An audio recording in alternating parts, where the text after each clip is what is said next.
Hello welcome again and welcome back to Suchitra vlogs. ఎలా ఉన్నారండి? అందరూ బాగున్నారా? నేను కూడా బాగున్నాను. టైటిల్ చూసారు కదా, ఎస్, ఇదే నా లాస్ట్ వ్లాగ్. కాకపోతే మే 3rd వరకు అన్నమాట. ఎందుకు అంటే నేను యూట్యూబ్ ఛానల్ పెట్టింది ఇన్ఫ్లుయెన్సర్ అనిపించుకోవడానికి, నలుగురిలో రికగ్నిషన్ రావడానికి. కానీ నేను అందరిలాగే నార్మల్ వ్లాగ్స్ పెడుతున్నాను. ఎండ్ ఆఫ్ ద డే నాకు సాటిస్ఫాక్షన్ ఉండాలి. నాకు కొన్ని మంత్స్ నుంచి సాటిస్ఫాక్షన్ లేదు, పేమెంట్ అస్సలు లేదు. నిజాలు మాట్లాడుకుందాం. సో పేమెంట్ రాకపోయినా మీ కామెంట్స్ చదివి ఆనందం రావాలి. కామెంట్స్ కూడా పెద్దగా రావట్లేదు, అంటే నా వర్క్ అంత బాగుండట్లేదు ఏమో. అందుకని నేను ఒకటి డిసైడ్ అయ్యాను, సరే ఈ క్వారంటైన్ వల్ల జనాలు ఇంట్లో ఉంటారు, ఇంట్లో ఉన్నప్పుడు అందరూ వ్లాగ్సే చూడాలి అనుకోవడం మన పొరపాటు. సో ఈసారైనా ఇన్ఫ్లుయెన్సర్ అనిపించుకోవడానికి కరెక్ట్ పని చేద్దాము అన్న ఉద్దేశంలో నేను ఈ నెక్స్ట్ 18 డేస్ ఈ 18 డేస్ నేను నాకు తెలిసినవి మీతో షేర్ చేసుకోవడానికి లర్న్ డ్యూరింగ్ లాక్డౌన్ LDL అని హ్యాష్ట్యాగ్ పెట్టి Day 1 Day 2 అలా పెడుతూ ఉంటాను. 15 or 18 డేస్ అంటే ఇవాళ పెరిగించారు కాబట్టి. సో మీరు ఇష్టం ఉన్నవాళ్ళు, నేర్చుకోవాలన్న క్యూరియాసిటీ, తాపత్రయం ఉన్నవాళ్ళు తప్పకుండా కింద ప్రతిరోజు చెప్పిన క్లాస్ కింద మీరు నెక్స్ట్ రోజు ఏం కావాలి అన్నది చెప్తే నేను ప్లాన్ చేసుకుని రిలీజ్ చేస్తాను. వీడియో కూడా ప్రతిరోజు మధ్యాహ్నం 3 గంటలకి రిలీజ్ చేస్తాను. ఎందుకంటే 3 o'clock మీరందరూ భోజనం చేసి కాస్త రిలాక్స్ అవుతారు, స్నాక్స్ చేసుకోవడానికి ఆలోచించే టైంలో. ఒక 10 నిమిషాల క్లాస్ మేబీ ఎక్స్టెండ్ అయితే 1/2 గంట. నేను మ్యాక్సిమం 10-12 నిమిషాల్లో కుదించేస్తాను. అండ్ అకార్డింగ్లీ మనం వెళ్దాము. ఇక్కడ నేను అంత ఎక్స్పర్టీస్ లేదు లాంగ్వేజ్లో నాకు కూడా. మీరు నేర్చుకోవాలనుకున్న వాళ్ళు ఇన్హిబిషన్స్ తీసేసి క్లియర్గా ఒక వైట్ పేజ్ లాగా ఉండాలండి బ్రెయిన్. నాకు రాదు అన్న ఒక అపోహ లేకుండా కూర్చుని వినండి. నేను కూడా నాకు అన్ని వచ్చు అని నేను చెప్పను, నాకు వచ్చింది నేను చెప్తాను. నాకు గతంలో ఎక్స్క్యూజ్ మీ ఫర్ దట్, గతంలో కొన్ని ఎక్స్పీరియన్సెస్ ఉన్నాయి. లైక్ వీడియో పెట్టినప్పుడు తెలుగులో చెప్పండి ఇంగ్లీష్ అని. సో నేను మ్యాక్సిమం ట్రై చేస్తాను. నేను తెలుగు చెప్పలేని చోట ఇంగ్లీష్లో వెళ్ళిపోతుంది ఫ్లో. అర్థం కాకపోతే అడగండి, నేను దాన్ని క్లియర్ చేస్తాను. సో ఎక్కువగా నాకు వచ్చే రిక్వెస్ట్ ఏంటంటే హౌస్ హోల్డ్ చోర్స్లో చేసే పనుల గురించి మనం ఇంగ్లీష్లో ఎలా చెప్పాలి, ఇట్లాంటివి ఉంటాయి. ఫర్ ఎగ్జాంపుల్ ఫోన్ ఛార్జింగ్ పెట్టాలి అని, ఫోన్లో ఛార్జింగ్ అయిపోయింది, ఏమని చెప్తారు? My phone charging is not there. True translation, the phone's battery is flat అని అనాలన్నమాట. సో ఇట్లాంటివన్నీ నేను మీకు రోజుకు ఒక 10-12 లేదా 10-20 సెంటెన్సెస్ ఎలా తెలుగులో ఉంటుంది, దాన్ని ఇంగ్లీష్లో ఎలా మాట్లాడతారు, ఒక సెంటెన్స్ నేను ఫ్రేమ్ చేస్తాను. మీ వర్క్ ఏంటి? మీరు కూడా ప్రాక్టీస్ చేస్తూ ఉండాలి. ఇంట్లో అద్దం చూసి, మీ పిల్లలు ఇంట్లో ఉంటారు కదా, వాళ్ళతో కూడా మాట్లాడండి. They will give you more knowledge than anyone. ఎందుకంటే వాళ్ళు ఇప్పుడు యంగ్ ఏజ్లో నేర్చుకుంటూ ఉన్నారు అండ్ వాళ్ళు హెల్ప్ చేస్తారు. అండ్ ఇంకా వచ్చి మీరు ఇవాళ వీడియో చూస్తారు, ఒక 20 minutes స్పీడ్ కుకింగ్, దాని గురించి కూడా మాట్లాడదాము. ఏమండి నేను ఇలా అంటున్నానని తప్పుగా అనుకోవద్దు. మనకి దేవుడు భూమి మీదకి పంపించాక ఏదో ఒకటి మనము దేశానికో మన ఇంటికో ఉపయోగపడతామని పంపిస్తారు. తిండి మానేయమని పంపించలేదు. మనకి కరువు రాదు ప్రస్తుతం, వచ్చినప్పుడు తినడం మానేద్దాము. ఉన్న దాంట్లో శుభ్రంగా వండుకొని తినండి. క్వాంటిటీ తగ్గిస్తే ఏమవుతుందో నేను చెప్పనా? మీరు రోజు ఒకలా తింటారు, ఇప్పుడు ఒకలా తినడం స్టార్ట్ చేస్తే ఆకలి ఎక్కువ పెరుగుతూ ఉంటుంది. మనం ఎలాగో ఆఫీసెస్కి వెళ్ళేటప్పుడు ఇన్ని ఐటమ్స్ అయితే అస్సలు చేసుకోము.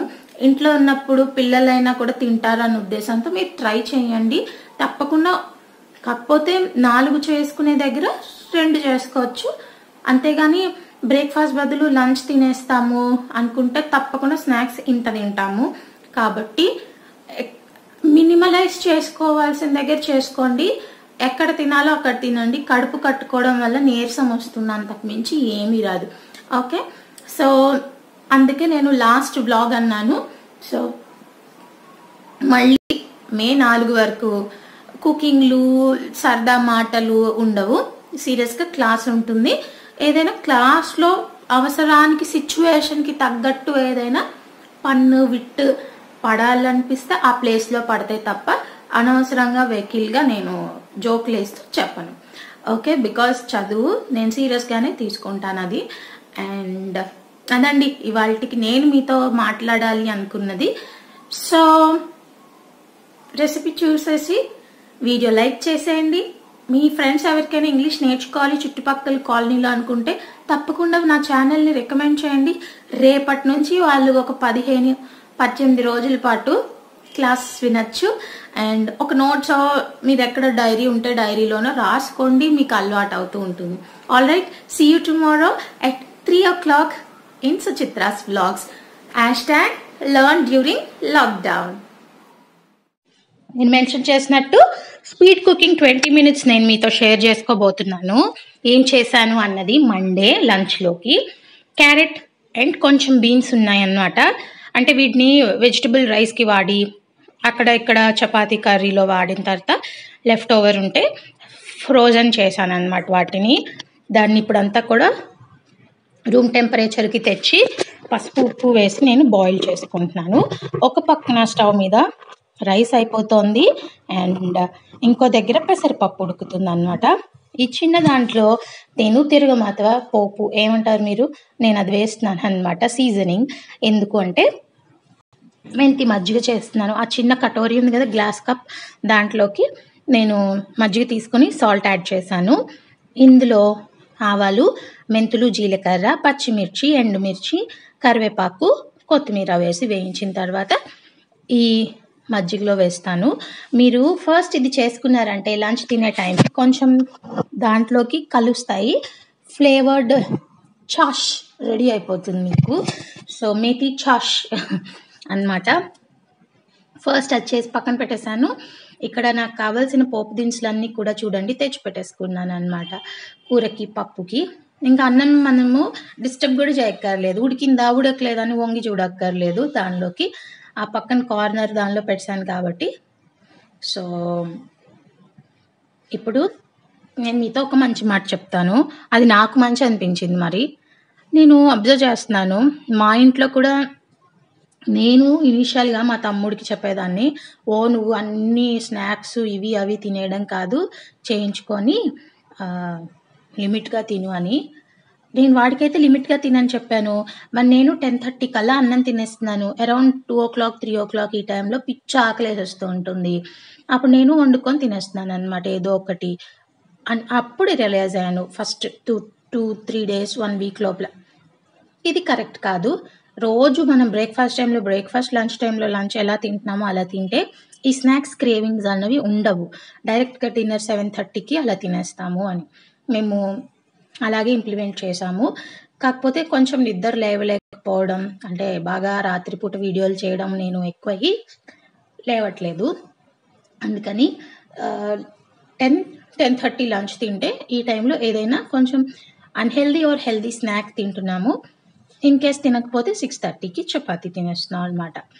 అండ్ ఇక్కడ ఏం చేశానో తెలుసా, ఆయిల్ తీసుకుని మినపప్పు, ఆవాలు, పచ్చిశనగపప్పు, ఎండుమిరపకాయలు, కొత్తిమీర వేసి వేగిన తర్వాత ఆల్రెడీ పసుపు ఉప్పు వేసాను కాబట్టి దీంట్లో కొంచెం తగ్గినంత సాల్ట్ యాడ్ చేశాను. బీన్స్ అన్నీ వేసి పైన కొత్తిమీర యాడ్ చేసుకుని సర్వ్ చేసుకోవడమే సర్వింగ్ బౌల్లో.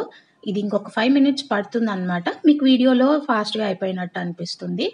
సో ఇది పక్కన పెట్టేసుకున్నాక అదే మూకుడులో నేను పెసరపప్పు, నిమ్మకాయ పప్పు చేయడానికి ఎట్లా పోపు వేసుకున్నానో చూపించేస్తాను. మేబీ ఇది చూసుంటారు గతంలో కూడా. ఏం లేదు, చాలా సింపుల్. కొంచెం పెసరపప్పు కొంచెం నూనె తీసుకుని మినప్పప్పు, ఆవాలు, ఇంగువ, ఎండుమిర్చి, పచ్చిమిర్చి, కరివేపాకు ఒకదాని తర్వాత ఒకటి వేయించుకొని ఉడికిన ఈ పప్పుని అందులోకి ట్రాన్స్ఫర్ చేసుకోవడమే. చేసిన తర్వాత పసుపు, ఉప్పు ఆల్రెడీ నూనెలో వేసాము కాబట్టి ఉప్పు నేను అస్సలు పప్పులో వేయలేదు. ఎందుకంటే ఉడకదు, పెసరపప్పు బద్దగానే ఉంటుంది, మ్యాష్ అవ్వదు అనమాట. సో ఇప్పుడు ఉప్పు వేసి కొంచెంసేపు పోపులో ఉడకనిస్తాను. ఉడికిన తర్వాత స్టవ్ ఆఫ్ చేసి గిన్నెలోకి తీసుకొని దాంట్లో నిమ్మరసము, కొత్తిమీర పిండి జల్లి మళ్ళీ కలిపి అప్పుడు మూత పెట్టేసుకుంటాను. ఎందుకంటే స్టవ్ మీద ఉన్నప్పుడు చేదొస్తుంది అని చెప్పారు. ఎప్పుడు నేను కూడా ట్రై చేయలేదు. సో అదనమాట. నేను చాలామంది కుకింగ్ చూస్తాను కదా, మా ఇంట్లో కానీ ఫ్రెండ్స్లో కానీ పప్పు మీద పోపు వేస్తారు. ఇది ట్రై చేయండి, పోపులో ఉడికించండి పప్పుని, ఆ ఫ్లేవర్ ఇంకోలా ఉంటుంది. మీ దగ్గర ఊరిమిరపకాయలు ఉన్నాయనుకోండి, ఎండు మిరపకాయల ప్లేస్లో ప్రతి దాంట్లో ఊరిమిరపకాయ వేయండి. ఊరిమిరపకాయ వేస్టేజ్ ఉండదు, ఆ టేస్ట్ కూడా బాగుంటుంది. ఊరిమిరపకాయలోకి ఈ జ్యూసెస్ అన్నీ వెళ్ళి పప్పువి, మీరు చేసుకున్న మిగతా ఐటమ్స్వి తింటున్నప్పుడు అని ఇంకా తినాలనిపిస్తుంది లొట్టలు వేసుకుంటూ. అదండి మొత్తానికి 20 minutes స్పీడ్ కుకింగ్, 6 minutesలో నేను మీకు షార్ట్ చేసి చూపించాను. అండ్ తక్కువ తినాలి అన్న ఉద్దేశంలో మీరు ఎక్కువ తినేస్తారు. కాబట్టి యాజ్ యూజువల్ ఎప్పట్లాగే తినండి, బ్రేక్ఫాస్ట్, లంచ్ అండ్ డిన్నర్. లేదా లంచ్ తినండి, స్నాక్స్ చేసుకోండి, సరదాగా ఫ్యామిలీ పిల్లలు ఉంటారు. డిన్నర్ సింపుల్గా చపాతీయో దోశో ఏదో ఒకటి చేసేసుకోవచ్చు. అండ్ నేను ఏ పూట కాపూటే వండుతున్నాను. ఎప్పుడైనా ఈవినింగ్ కొంచెం అంట్లు కానీ అలా ఎక్కువైనా ఉంటాయి అని ముందే అనిపించినప్పుడు నిన్న చూపించిన కుర్మా కూర లాంటివి టెంప్టింగ్గా ఉంటాయి కదా చపాతీకి, అలాంటివి మాత్రమే ఉంచుతున్నాను. మ్యాక్సిమం ఏ రోజుకి ఆ రోజు ఫ్రెష్గా చేసేసుకుంటే అదే హెల్దీ, దాచుకుని ఫ్రిడ్జ్లో పెట్టి నెక్స్ట్ డే తినడం కంటే. సో చూస్తున్నారు కదా, పప్పు కూర మెంతి మజ్జిగతో మా లంచ్ నిన్న మేము బాగా ఎంజాయ్ చేసాము. అండ్ తప్పకుండా మీరు రేపటి నుంచి ఇంట్రెస్ట్ ఉంటే వీడియోస్ చూడొచ్చు. అండ్ ఫోర్స్ ఏం కాదండి, మీకు ఇష్టమైతేనే చూడండి. వ్లాగ్స్ అయితే నెక్స్ట్ లాక్డౌన్ అయ్యే వరకు పెట్టాలనిపించలేదు, వెరైటీగా చేయాలి అనిపించింది ఛానల్లో. సో మీ లవ్ సపోర్ట్ ఇలాగే ఇస్తూ ఉండండి. మంచి మంచి రెసిపీస్ కూడా వస్తాయి మే నుంచి. ఓకే, బాగా మ్యాంగోస్ తినండి, వస్తే కడుక్కుని. ఇవాళ వీడియో మీకు నచ్చింది అనుకుంటాను. నచ్చితే తప్పకుండా లైక్ చేసి షేర్ చేసి కామెంట్ సెక్షన్లో మీకు ఎట్లాంటి ఇంగ్లీష్ రిలేటెడ్ టాపిక్స్ కావాలి అన్నది నాకు చెప్పాలి. All right, #learn during lockdown.